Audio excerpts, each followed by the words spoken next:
everyone. My name is Jermaine from Adam LaRue here, and I just wanted to take a moment to show you how to wash your wig at home. Now normally, if you have a styrofoam head, this is a canvas block head, but obviously you can buy a styrofoam head at any beauty supply store in your area. So the first thing that I normally do, I normally take my wig and pin it down to the styrofoam head so that it doesn't move while I'm shampooing it. So I also put 2 pins in the front, and then I'm going to put 1 more pin in the back so it doesn't fall off. And once I've done that, the next thing I'm going to do is comb the wig out. Make sure there's no tangles in it at all. So you can just gently comb it. And the reason why I'm doing this here is because most of us that have wigs, we're at home. We're not in a salon. We don't have a salon sink. So you just have to do what you have to do. You have to wash it at your sink. So that's the reason why I'm doing it in my kitchen. So the next thing you want to do, once you have combed the hair out and you establish that there's no tangles, is that you want to get the right shampoo. Now, the shampoo that I use is Cream of Nature. It has no sulfates in it, and it's good for the hair. So, but in this case, I'm going to be using another shampoo that is a blonding shampoo, because obviously the hair is blonde, and I don't want to, I want to keep it this beautiful color that it is. The next thing I'm going to do is get my water going, set it to the right temperature.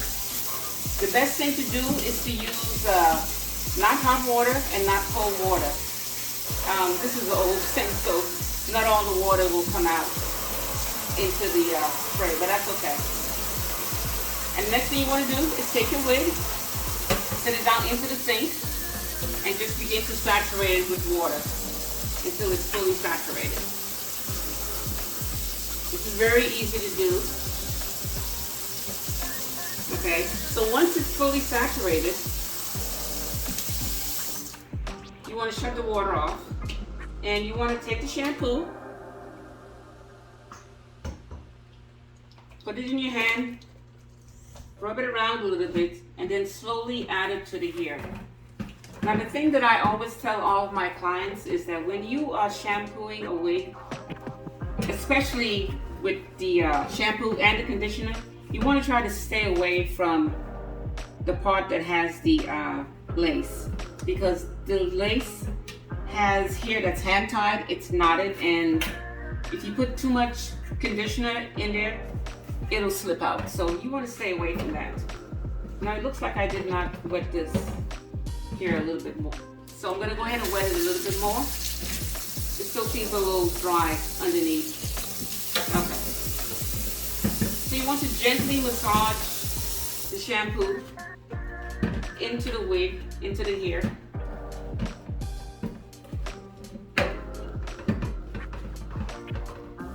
You want to use your fingers. Try to avoid using a comb or a brush as much as possible. After that, turn your water back on again. Hold the head and just slowly rinse the shampoo out of it. This is very easy to do. This is actually the best way to shampoo your wig, instead of trying to hold the wig in your hand and doing all that other stuff. This is less, it's better, it's stress-free, and you allow the wig to keep its shape. Most well-made wigs have a shape that is fixed around your head, and if you mess around with that too much, it will literally cause it to collapse, and it will lose its shape. So when you're not wearing your wig, it's always a good idea to put it on the styrofoam head or on a canvas block if you have that. Okay, so right now the hair feels really soft, and I'm going to sit it up here and go ahead and comb it out really quick. And the next thing I'm going to do is add the conditioner. Now remember what I said a few minutes ago, you don't want to put the conditioner near the front part of the lace, wherever you have lace in there. So you see that I'm intentionally making the plan of not putting it, because these knots here, they're hand tied and they're knotted onto the lace base. If you get shampoo or conditioner on there, over time it will loosen up and you'll start to see more shedding than what you really need. Now normally I would let the conditioner sit in here for a couple of minutes and then I'll come back and rinse it off. But for time's sake, you can understand that I'm going to just go ahead and rinse it out.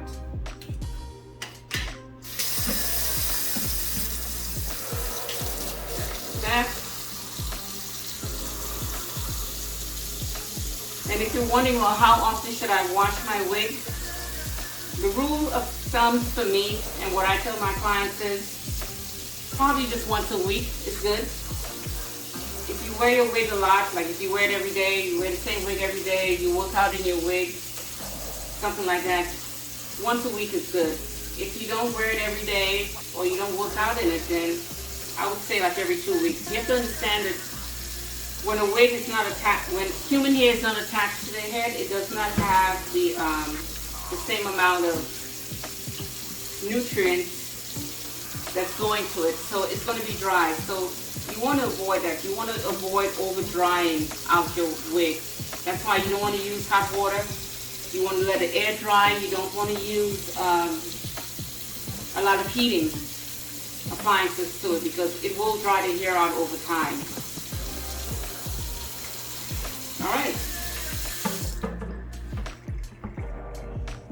Alright, so after that, you just gently squeeze it out to remove the excess water.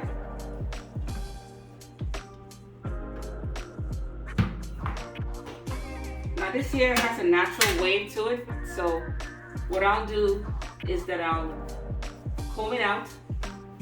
And you always want to start from the ends and work your way up when you comb out a wig. Never start up here because it'll get tangled and you see how it's shedding. So always start from the bottom when you're combing your wig out and work your way up. It's much easier and it will fight you less, if that makes any sense. Now what I do is when I have a wig and I know how I want to part it, I go ahead and part it into that section first. And then I go ahead and comb it so that when it dries, it will dry into the section that I want it to dry.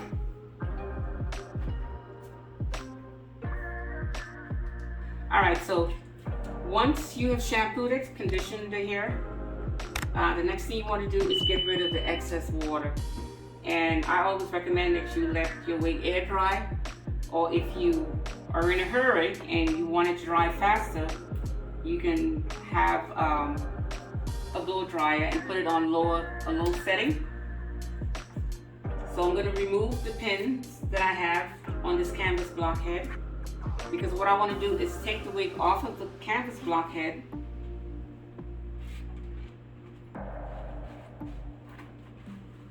and I want to take my towel and just kind of wrap it in the towel, which is going to squeeze out the extra moisture that's in it. Now you have two options when it comes to drying your wig. Like I mentioned before, you can use a dryer and put it on a very low setting and let it dry. But if you're not in a hurry, you can roll it into the towel, comb it out one more time.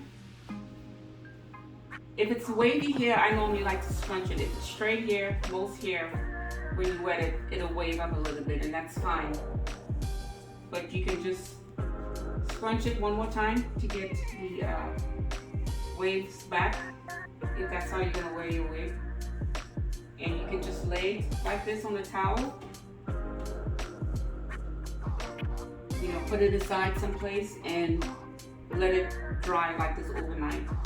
Or you can put it back on the canvas head after you have removed the excess water out of it and let it dry overnight. I often recommend having two wigs, because if you want to wash one, sometimes when you sit it on the canvas head, it will not dry overnight, not unless you have a dryer. It takes overnight, maybe towards the afternoon of the next day, but this is what you can do. And when you do this, you have to think of your wig as an investment, because you spent money for this wig, so you want it to last as long as possible. So washing it the right way is crucial to its longevity. So I hope this helps you, and I will be back with more tips and tricks. Thanks so much.